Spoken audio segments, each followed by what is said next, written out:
Roh Kudus, tolonglah hati setiap kami, berkati kami dengan kebenaran firman-Mu, baik bagi hamba-Mu yang menyampaikan, maupun setiap kami yang mendengar.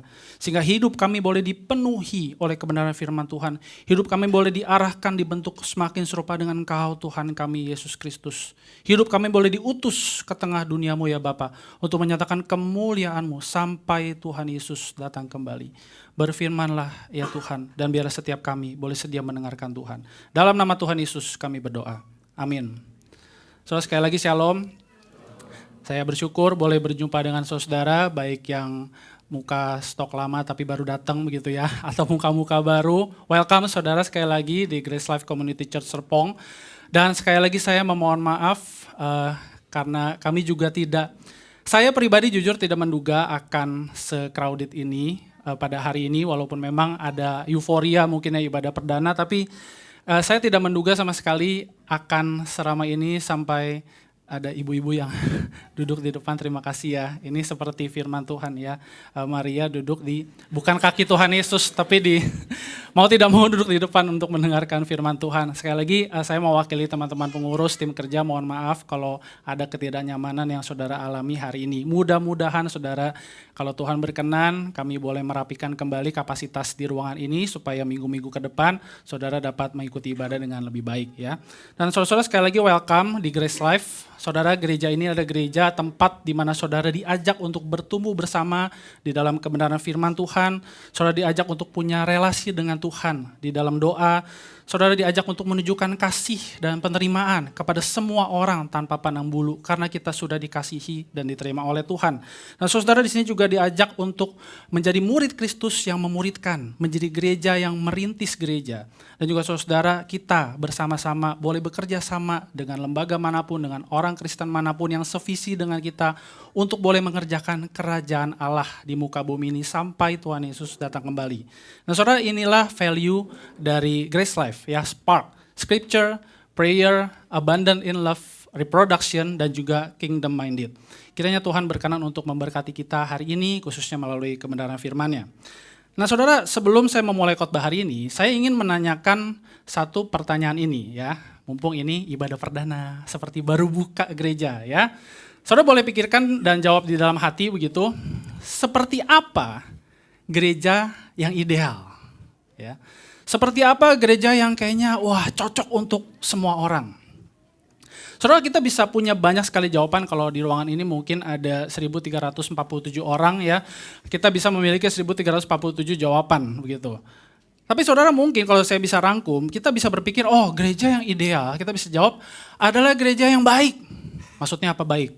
Mencetak orang-orang, jemaat-jemaat yang moralnya baik. Ya. Atau mungkin gereja yang benar. Apanya yang benar? Pengajarannya benar, doktrinnya benar, pokoknya semuanya benar gitu ya. Saudara, jawaban-jawaban ini, khususnya mungkin dua jawaban yang saya jadikan rangkuman begitu, mungkin jawaban yang cukup tepat. Tapi saudara, pernahkah kita berpikir bahwa gereja yang ideal, bukan hanya gereja yang baik, bukan hanya gereja yang benar, tapi juga gereja yang indah, a beautiful church. Bukan indah karena gedungnya, banyak sekali gedung gereja yang tidak proper saudara.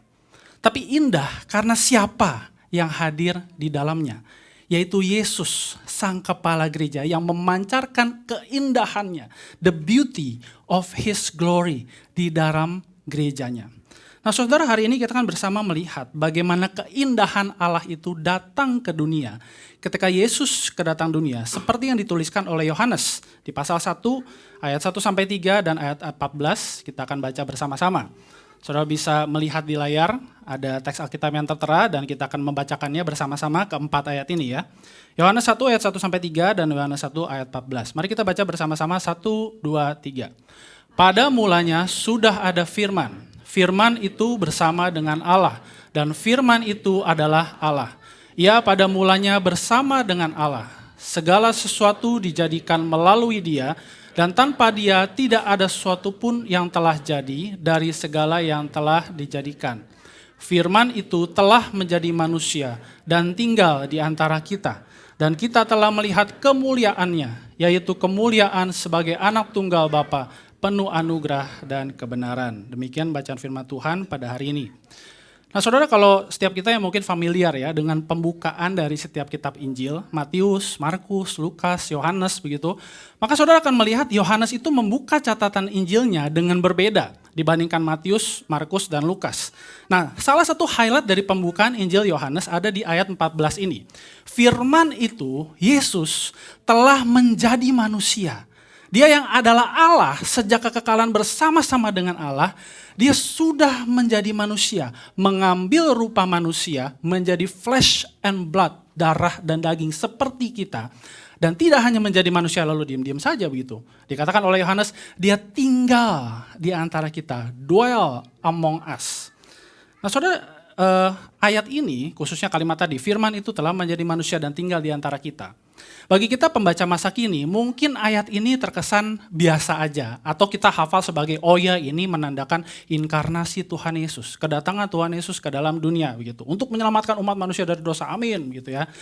Tapi saudara, mari kita melihat bagaimana pembaca pertama waktu itu memahami akan ayat ini. Ya. Firman itu telah menjadi manusia. Dan saya mau highlight anak kalimat yang kedua.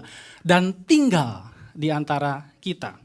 Nah, saudara, kata tinggal diterjemahkan dari bahasa Yunani eskenosen, ya, yang asal katanya skenoo, yang berarti to dwell atau to tabernacle.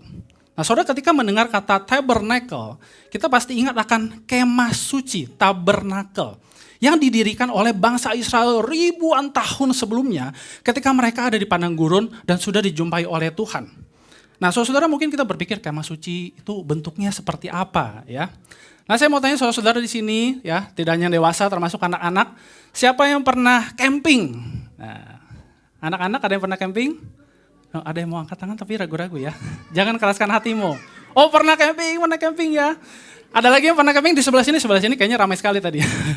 Ada yang pernah camping, saudara? Ada ya, saya lihat tangan-tangannya terlambai-lambai, mungkin lelah habis camping gitu. Nah, kalau camping itu kita tinggal di sebuah tempat bernama tenda, ya. Tenda itu besar atau kecil, saudara? Kecil. Anak-anak, coba mau tanya anak-anak deh. Anak-anak tenda besar atau kecil? Kecil ya, padahal kamu juga kecil ya. Nah, saudara, kita bisa mendapat gambaran bahwa ketika kita camping, ya, tempat kita bernaung, tenda itu kecil, ya. Nah, saudara, kemah suci itu seperti tenda, tapi jauh lebih besar, ya. Anak-anak juga bisa bayangkan bahwa tenda aja kecil, tapi kalau kemah suci jauh lebih besar, jauh lebih lebar, jauh lebih panjang, isinya banyak sekali begitu. Dan kemah suci itu menjadi spesial, menjadi tempat yang dipilih oleh Tuhan. Ya, saya sampai kelewat nih, nah camping ya. Nah saudara, kemah suci itu tempat yang dipilih Tuhan, bukan sekedar karena kemahnya bagus. Tenda suci itu bagus, bukan saudara. Tapi karena siapa yang ada di dalamnya, yaitu Tuhan sendiri. Firman yang sejak kekekalan bersama dengan Allah, yang adalah Allah itu, dia berkenan untuk diam di dalam sebuah kemah, yang dikatakan kemah suci, tabernacle itu. Bangunan yang sebenarnya terbatas, mungkin juga orang-orang yang membuatnya tidak terlalu teliti, ada cacat di sana sini. Tapi Tuhan berkenan untuk diam di dalamnya. Dan Tuhan yang diam di dalam kemah suci, tidak hanya Tuhan yang diam-diam saja, sudah masuk ke kemah suci lalu dia tidak berbuat apa-apa. Tapi saudara, Tuhan yang diam di dalam kemah suci, Tuhan yang hadir itu adalah Tuhan yang memimpin umatnya. Bergerak dengan dinamis untuk memimpin umatnya kemanapun mereka pergi. Nah, saya ajak kita untuk membaca 2 bagian Alkitab bersama-sama untuk melihat bagaimana kehadiran Tuhan di kemah suci itu memimpin bangsa Israel waktu itu, ya. Nah, yang pertama dari Keluaran 40 ayat 36 sampai 37 kita baca bersama-sama 1 2 3. Ketika awan itu naik dari atas kemah suci, berangkatlah orang Israel dari tiap persinggahan mereka. Jika awan itu tidak naik, mereka tidak akan berangkat sampai pada hari awan itu naik. Ya, satu bagian Alkitab lagi dari Bilangan 9 ayat 22 sampai 23, 1 2 3. Berapa lama pun juga awan itu diam di atas kemah suci, baik 2 hari, sebulan atau lebih lama, orang Israel tetap berkemah dan tidak berangkat. Tetapi ketika awan itu naik, barulah mereka berangkat. Atas titah Tuhan mereka berkemah dan atas titah Tuhan juga mereka berangkat. Mereka memelihara kewajibannya kepada Tuhan menurut titah Tuhan dengan perantaraan Musa. Saudara, lihat kehadiran Tuhan yang tidak diam bagi umatnya. Dia tidak hanya bersama dengan umatnya, ada di antara umatnya, tapi dia juga bergerak dengan dinamis, memimpin umatnya, mengarahkan umatnya kemanapun mereka pergi. Supaya Tuhan selalu bersama-sama dengan mereka, menyatakan dia hadir bersama-sama dengan mereka. Dan saudara, ketika Yohanes mengatakan Yesus, Sang Firman itu datang ke dalam dunia, tinggal di antara kita, itu artinya kehadiran Allah yang kudus, yang mulia itu, yang menggetarkan hati, yang memberikan pimpinan, yang sebenarnya tidak bisa dibatasi oleh bangunan atau ruangan apapun. Kehadiran Allah itu sekarang memiliki rupa manusia ketika Yesus datang ke dunia. Yesus yang adalah pencipta alam semesta. Tuhan yang sebenarnya tidak bisa ditampung dengan apapun. Dia hadir menjadi manusia, flesh and blood, dan tinggal bersama-sama dengan kita. Nah, saudara, ngomong-ngomong soal bersama, hidup bersama begitu ya. Saya teringat waktu dulu kecil, saya belajar matematika, kira-kira mungkin kelas 3 atau 4 SD kira-kira begitu ya. Bersama dengan mama saya. Mama saya sekarang hadir, nanti kalau ceritanya salah boleh dikoreksi ya. Saudara, nah sebelumnya saya mau tanya dulu nih, anak-anak yang suka belajar matematika siapa? Ada. Oh, anak saya suka matematika. Ntar kalau nilai merah awas ya. Oh, ada yang belajar suka matematika. Kenapa suka belajar matematika anak-anak? Karena hitung-hitungan, oh bikin pinter, jadi tujuannya pinter ya. Kalau belajar matematika tidak bisa kuliah, lain soal begitu ya. Nah, belajar matematika waktu itu memang salah satu pelajaran yang bagi saya cukup sulit begitu. Tapi waktu itu mama saya menemani belajar, saya masih ingat ya, nama buku latihannya itu adalah Cerdas Tangkas. Nah, siapa yang masih ingat yang pakai bukunya sama kayak saya? Berarti seumuran ya. Masih muda kita, teman-teman ya. Nah, itu buku Cerdas Tangkas ya, saya kerjain malam-malam, saya ingat tuh, karena mama bekerja di kantor, pulang sore ke malam, dan malam nemenin saya kerjain soal matematika. Nah, saudara, saya mencoba mengingat akan momen yang cukup membekas itu, dan saya mencoba merekayasa ya. Kalau waktu itu mama saya itu cuman telepon, waktu itu kan telepon belum ada handphone ya, cuman telepon rumah gitu, dari kantor dia telepon ke rumah bilang, Misael, kerjain tuh Cerdas Tangkas, lahap sampai habis supaya kamu pintar ya. Saya pikir itu akan menjadi berbeda ketika mama saya sudah pulang ke rumah, mungkin dia belum mandi, tapi sempat makan sebentar, lalu temenin saya kerjaan soal matematika, Cerdas Tangkas mau dilahap sampai habis kayak mau enggak kayak. Tapi mama ada bersama dengan saya, dia seakan menjadi sama seperti saya, menempatkan posisinya bukan hanya sebagai mama, tapi juga sebagai siswa yang adalah saya sebenarnya, dan dia menemani saya ngerjain soal matematika satu persatu, memperhatikan saya ragunya di mana, salahnya di mana, kalau salah semua mungkin dia marah, kalau benar semua mungkin dia puas begitu ya. Tapi saudara, ada yang berbeda kalau saya mencoba memikirkan antara saya hanya disuruh ya dari jauh oleh mama untuk mengerjakan soal matematika sampai habis, dengan mama itu bersama dengan saya. Kalau saya boleh modifikasi dengan perkataannya Yohanes itu ya, mama became like her son, saya ya, and made her dwelling with her son, dengan anaknya, bersama-sama dengan anaknya. Ada pengalaman yang berbeda ketika mama bersama-sama dengan saya. Nah, saudara, adalah jauh lebih indah ketika Yesus, Tuhan pencipta alam semesta itu, Tuhan yang sebenarnya tidak bisa kita ukur, dia bersama-sama dengan kita. Dia tidak hanya Tuhan yang dari jauh memerintah kita, dari jauh mimpin kita. Tapi dia bersama-sama dengan kita, hidup di dalam kita, hidup di dalam setiap lika-liku perjalanan hidup kita, bersentuhan dengan semua sisi kehidupan kita. Itulah Yesus yang menjadi manusia dan tinggal bersama-sama dengan kita. Saudara, adakah di dalam kehidupan saya dan saudara di mana kita merasa Tuhan gak ada bersama dengan saya? Adakah masa-masa di mana mungkin kita berpikir, Tuhan gak nyata buat saya. Tuhan tidak sepergumulan dengan saya. Saya sakit gak sembuh-sembuh, Tuhan gak ngerti. Saya keluarganya sedang diambang kehancuran, Tuhan gak ngerti. Saya kuliah gak selesai skripsinya, Tuhan gak ngerti dan Tuhan gak ada. Saudara, pernahkah kita ada di dalam situasi kehidupan yang seperti demikian? Tapi saudara, hari ini firman Tuhan kembali memberikan kabar baik bagi kita. Jesus gets real with us. Yesus bukan Tuhan yang tidak nyata. Dia ada bersama-sama dengan kita. Dia sudah mengalami semua hal yang kita anggap buruk, penderitaan, sakit, penyakit. Dia sudah alami semua itu. Dan untuk itulah ribuan tahun lalu dia datang buat kita. Yesus mengidentifikasi dirinya bersama dengan kita. Bersama dengan sukacita kita ataupun duka cita kita. Bersama dengan keputusasaan kita. Ataupun dengan saat dimana kita memiliki harapan yang begitu banyak.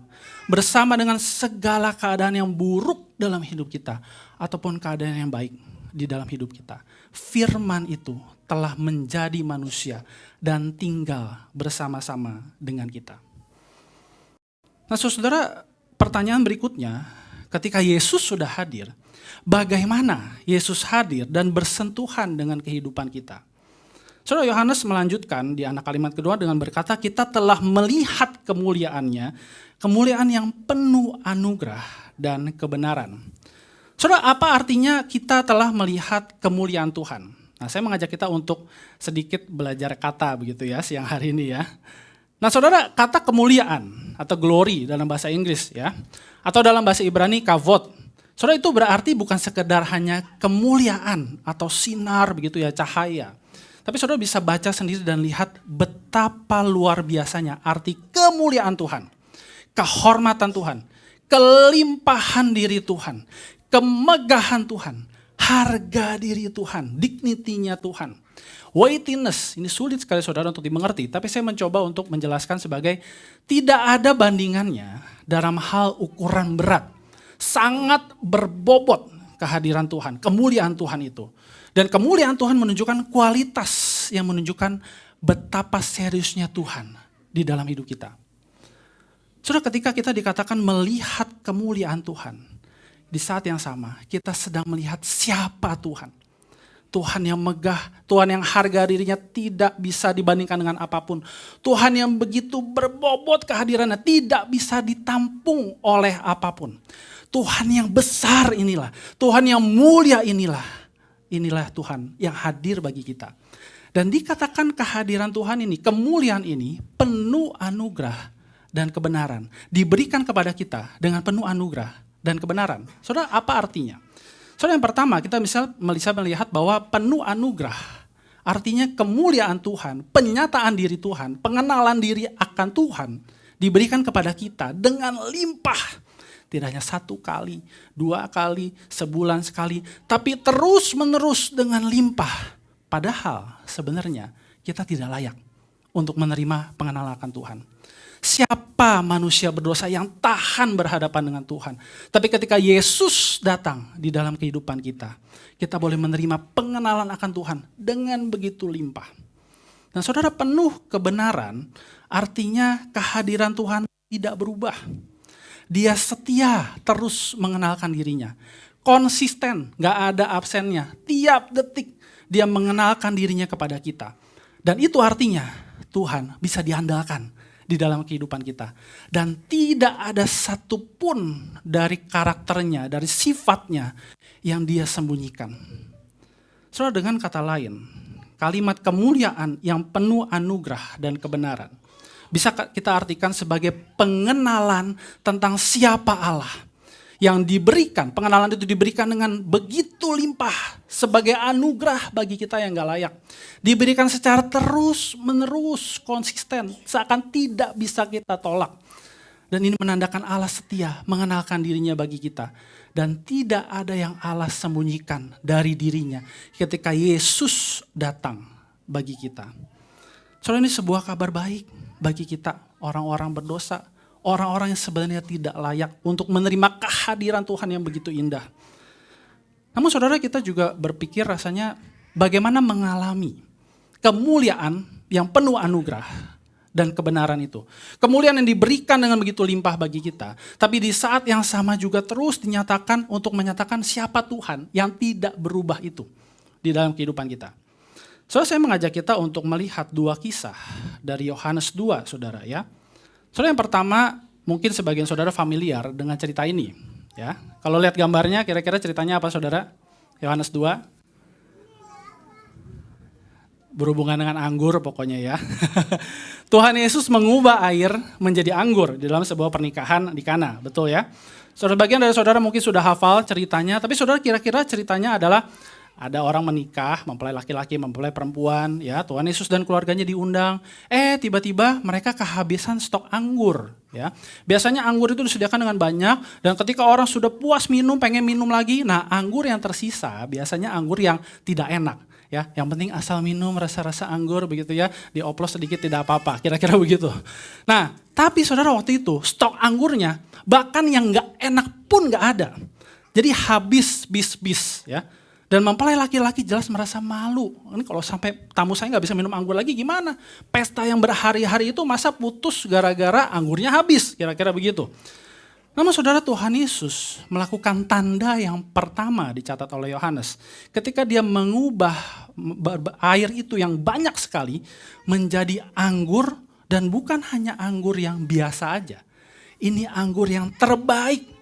Kata pemimpin pesta yang mencicipi waktu itu, ini anggur yang terbaik disimpan sampai akhir. Nah saudara, bagi mempelai pria waktu itu khususnya yang memasang muka begitu ya supaya pestanya berjalan dengan baik. Saudara mungkin dia berharap ya yang penting ada stok anggur aja deh. Mau enak, gak enak saya gak peduli. Pokoknya pesta jalan terus, orang bisa minum terus begitu. Tapi Tuhan Yesus memberikan apa yang melampaui yang dia minta. Mempelai laki-laki waktu itu hanya meminta anggur yang biasa aja deh rasanya, yang penting ada stoknya. Tapi Tuhan Yesus memberikan anggur yang terbaik. Saudara, apa yang bisa kita lihat dari peristiwa ini, dari kisah ini? Saudara, kita bisa melihat bahwa ketika Tuhan Yesus menyatakan kemuliaan Tuhan yang penuh anugerah dan kebenaran itu, dia tidak hanya sekedar menjawab permintaan kita. Dia tidak hanya sekedar memenuhi kebutuhan fisik kita, tapi dia memberikan sesuatu yang melampaui apa yang kita harapkan. Jauh lebih baik dari apa yang kita harapkan. Dan itu semua menunjukkan kebutuhan hati kita yang paling dalam. Hati yang haus akan kehadiran Tuhan yang mengasihi kita. Hati yang haus untuk dipulihkan dari dosa, dari segala sakit penyakit, dari luka hati. Semua itu Tuhan berikan dan dia sudah berikan kemuliaannya yang penuh anugerah itu. Dia tunjukkan ketika dia mati saudara di atas kayu salib. Cawan murka Allah yang pahit itu sudah Yesus minum supaya dari salib mengalir darahnya. Cawan pengampunan yang mengalir begitu limpah bagi setiap kita supaya kita boleh diampuni dosanya. Saudara, ketika memikirkan akan peristiwa ini, bagaimana Yesus mencurahkan darahnya bagi saya dan saudara. Saya teringat akan satu pujian yang berkata demikian. There is a fountain filled with blood, drawn from Emmanuel's veins, and sinners plunge beneath that flood, lose all their guilty stains. Saudara, kalau perhatikan satu persatu kalimat yang dipakai dari lagu ini kata-kata kalimat yang bloody, yang mengerikan, berdarah-darah ya. Mungkin anak-anak kalau lihat lagu ini kayaknya nggak mau nyanyi begitu. Tapi saudara, saya yakin pembuat lagu ini ingin membalikkan makna itu. Dari sesuatu yang mengerikan, seorang anak manusia yang berdarah-darah itu, dia sedang mau menunjukkan dari lagu ini ada keindahan di sana. Sebuah sumber yang dipenuhi dengan darah. Tapi ini bukan darah sembarang manusia. Ini darah Yesus, sang anak domba Allah yang menghapus dosa dunia. Dan setiap orang-orang berdosa, saya dan saudara bisa datang ke sana menenggelamkan diri di dalam sumber darah Yesus itu. Supaya semua dosa kita boleh disucikan. Saudara, betapa limpahnya kemuliaan Tuhan. Betapa beranugerahnya Tuhan ketika dia menunjukkan kemuliaannya dari atas salib. Darahnya tercurah supaya setiap dosa kita yang dulu, yang sekarang, dan yang akan datang sudah diampuni satu kali untuk selama-lamanya ketika Yesus berkorban mencurahkan darahnya. Nah saudara, cerita yang kedua, cerita yang terakhir adalah ketika Yesus tidak hanya membuat tanda mengubah air menjadi anggur, dia juga menyucikan bait Allah. Sebuah cerita yang juga mungkin familiar saudara bagi sebagian dari kita. Dan saudara kalau kita ingat cerita tersebut berada di setting halaman bait suci. Saudara, halaman bait suci seharusnya, ya perhatikan, seharusnya dipakai oleh orang-orang non-Yahudi. Ya, bukan orang-orang Yahudi beribadah di dalam bait Allah, dekat dengan pelataran bait Allah, ruang Maha Kudus. Nah, tapi orang-orang non-Yahudi beribadah di luar bangunan bait Allah. Ada tempat yang dikhususkan bagi mereka yang bukan Yahudi untuk beribadah di sana. Nah, saudara, ketika Tuhan Yesus waktu itu datang ke sana, harusnya dia menemukan ketika ada di halaman bait suci itu, ribuan mungkin orang-orang non-Yahudi yang berdoa, menyembah kepada Allah Yahweh begitu. Tapi yang dia temukan apa saudara?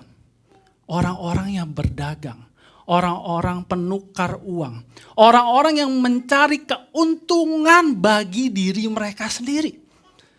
Nah saudara, kemudian Tuhan Yesus mengambil cambuk, dia menjungkir balikan itu semua. Dan dua kalimat yang harusnya kita ingat, dia berkata, jangan kamu membuat rumah Bapakku menjadi tempat berjualan. Dan dikatakan murid-muridnya ingat akan salah satu mazmur yang berkata, cinta untuk rumahmu akan menghanguskan aku. Saudara, ketika Yesus, dan kita coba membayangkan ya bagaimana Tuhan Yesus waktu itu memporak-porandakan halaman bait Allah, menyucikannya, menguduskannya. Saudara, ini adalah sebuah tindakan bukan sekedar kemarahan atau emosi seperti yang kita bisa luapkan begitu. Tapi saudara, ini adalah luapan cinta dan kecemburuan yang kudus, yang tidak dapat ditahan dari Yesus. Ketika kekudusan rumah Allah dirampok oleh kerakusan hati manusia yang berusaha mencari keuntungan mereka sendiri. Saudara, ini cinta yang seperti apa yang Tuhan Yesus tunjukkan? Cinta yang tidak membiarkan indahnya bait Allah, kehadiran Allah itu dirampok oleh orang-orang yang mencari keuntungan sendiri. Cinta yang tidak dapat ditahan ketika melihat para penyembah Allah tidak mendapatkan tempat mereka. Karena ada orang-orang, ribuan orang yang mencari keuntungan mereka sendiri. Cinta yang menunjukkan hati Allah, supaya semua orang dari segala suku bangsa boleh datang untuk menyembah Dia. Cinta yang meruntuhkan segala batasan yang dibuat oleh bangunan ibadah. Cinta yang jauh lebih besar dari semua ritual agama yang dilakukan di dalam bait Allah ataupun di dalam gereja. Cinta yang menghanguskan Yesus dan membawa Dia ke atas salib supaya semua orang boleh menyembah Dia di dalam roh dan kebenaran. Saudara, pernahkah kita membayangkan jika event ini, peristiwa ini terjadi di dalam gereja kita, di dalam gereja-gereja di Indonesia mungkin, atau yang di sekitar sini begitu ya, ada puluhan gereja. Saudara, bayangkanlah bagaimana kalau saat ini Tuhan Yesus datang dan Dia mengambil cambuk, Dia memporak-porandakan semua hal di dalam gereja kita. Saudara, kalau saya boleh mencoba mereka kalimat Tuhan Yesus begitu ya, saudara, saya kira Tuhan akan berkata begini, ambil semua dari sini. Semua fasilitas, semua liturgi, semua persembahan, bubarkan semuanya. Bubarkan semua ibadah, bubarkan semua pengurus, bubarkan semua budgeting. Jangan engkau menodai dan merampok kekudusan rumahku untuk mencari keuntungan sendiri. Saudara, kalau Tuhan Yesus datang dan berkata demikian, bertindak demikian, saudara, apa respon kita? Apakah respon kita mungkin akan seperti pedagang-pedagang dan penukar uang waktu itu yang kesel sekali, aduh saya nggak bisa cuan hari ini. Atau respon kita seperti para pemuka agama Yahudi waktu itu, yang mengangkat dagunya dengan sombong dan berkata, berikan tanda yang menunjukkan bahwa engkau berkuasa atas bait ini. Ataukah dengan rendah hati, kita mau mengakui kegagalan hati kita untuk mencintai Tuhan, untuk mencintai gereja Tuhan seperti Tuhan mencintai gerejanya, seperti Tuhan mencintai kita. Saudara, percayalah, Yesus tidak hanya sedang menguduskan bait Allah, Dia sedang menguduskan hati kita. Baitnya saat ini, tubuh Kristus saat ini, kita semua, saudara. Dan saudara, Yesus tidak hanya menyucikan hati kita tanpa tujuan. Dia ingin mengutus kita dengan hati yang sudah dimurnikan, dengan hati yang sudah dikuduskan. Untuk boleh membuka pintu hati kita. Untuk boleh membuka tangan kita lebar-lebar. Untuk boleh membuka gereja kita lebar-lebar. Supaya apa? Semua orang yang mencari Yesus boleh datang dan menyembah Dia di dalam roh dan kebenaran. Karena cinta Yesus adalah cinta yang tidak pernah membiarkan keindahannya dirampok dan dinodai oleh apapun. Cinta yang akan membuat Yesus selalu membangkitkan gereja demi gereja untuk melakukan misinya. Murid demi murid untuk melakukan misinya. Sampai seluruh dunia dipenuhi dengan keindahannya. The beauty of His glory. Saudara, pertanyaannya bagi kita, apakah kita mau menjadi gereja yang indah hari ini? Menjadi gereja yang menunjukkan kemuliaan Tuhan, yang begitu beranugerah kepada sesama manusia. Menunjukkan kemuliaan Tuhan, yang boleh menunjukkan cintanya Tuhan bagi setiap orang. Kerinduan hati Allah, supaya kita boleh menyembah Dia. Semua suku bangsa boleh menyembah Dia di dalam roh dan kebenaran. Saudara, doa saya setiap kita dan bahkan gereja ini, Grace Life Serpong, boleh menjadi gereja yang mengulurkan tangan seorang murid Yesus yang beranugerah kepada sesamanya yang terluka dan putus asa. Grace Life boleh menjadi kumpulan murid Yesus yang selalu bersatu hati merindukan semua orang dari segala suku bangsa boleh datang ke rumah Tuhan dan menyembah Tuhan. Grace Life boleh menjadi Kristus kecil. Setiap kita mempersembahkan hidup kita bagi Tuhan. Dipakai oleh Tuhan, menyentuh hati yang terluka. Memulihkan relasi yang patah dengan kasih Tuhan. Menolong yang lemah, menghibur yang putus asa dengan kekuatan dari salib Tuhan. Yang sudah memikul segala kelemahan dan dosa kita. Merangkul setiap jiwa yang dingin dengan kasih Tuhan yang menghangatkan. Mencari setiap jiwa yang sedang tersesat dan terhilang dan keras hati. Dan membawa mereka kembali kepada Tuhan. Saudara, maukah kita menjadi bagian dari gereja yang indah di mata Tuhan? Saudara, mari kita ambil waktu teduh di hadapan Tuhan. Dan 2 reflection questions ini akan memandu kita untuk merespon kepada firman Tuhan. Saudara, yang pertama mari kita tanyakan di dalam hati kita, bagi setiap kita yang mungkin sedang ragu akan Tuhan, maka saudara menerima anugerah Allah yang menyelamatkan dan menjaga hidupmu. Maka saudara percaya kepada Yesus, satu-satunya Tuhan dan Juru Selamat, dan menjadi muridnya, penyembahnya. Nah, saudara, bagi setiap kita yang sudah lama mungkin menjadi orang Kristen, apa komitmenmu untuk menjadi murid Yesus, gereja Tuhan yang indah? Apa komitmenmu di hadapan Tuhan untuk menjadi gereja yang beranugerah bagi sesama kita? Apa komitmenmu di hadapan Tuhan untuk menjadi gereja yang mencerminkan hasrat hati Allah, supaya setiap orang dari segala suku bangsa boleh sujud menyembah kepada Yesus? Mari datang kepada Tuhan di dalam doa dan merespon kepada firman-Nya.